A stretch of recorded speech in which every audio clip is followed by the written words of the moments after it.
What a game, what a way to end the season.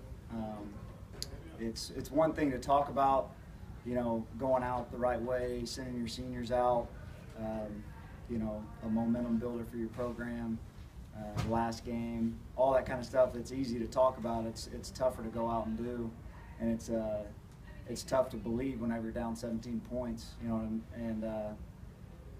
we've talked a lot about legacy and what these seniors' legacies are. We had talks at the beginning of the season in training camp, and what their legacy is going to be is a group of guys that bought into the culture of what we're trying to do here and came to work every single day. And then down the stretch, even down 17, their last game, when their last few seasons, it hasn't been turned around like that. They found a way to will it and flip the momentum back and get a huge win.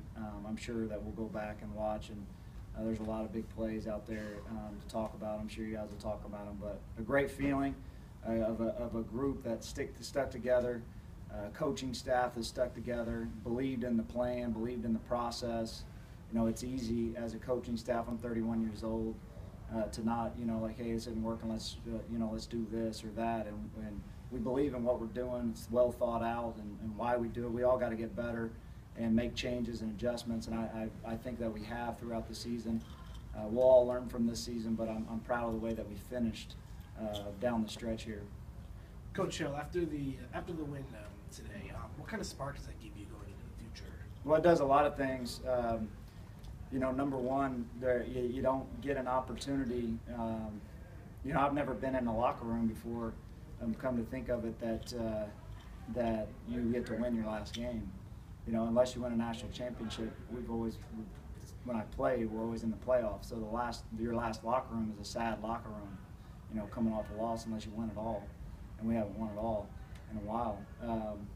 So what you use is that's the last feeling that they've had. The next time that we go out in training camp, that's the last feeling. That's the last game we had. That's the momentum. That's the thing that they believe in and they remember. And so using the confidence, recruiting. We had a lot of Coach Griffin and the staff has done a great job recruiting. We had a lot of great recruits here, even week 11 when we were 3-7 here today. And we've got to use this momentum in recruiting and people believe in that. But then we got a lot of work to do too in the off season. And we won 4 games. We got to remember that there's a reason why we lost some of those games. We got to get to work, and just because we were young and we'll get older with more experience next year, that doesn't just equal wins. You got to earn it, and you got to go back to work.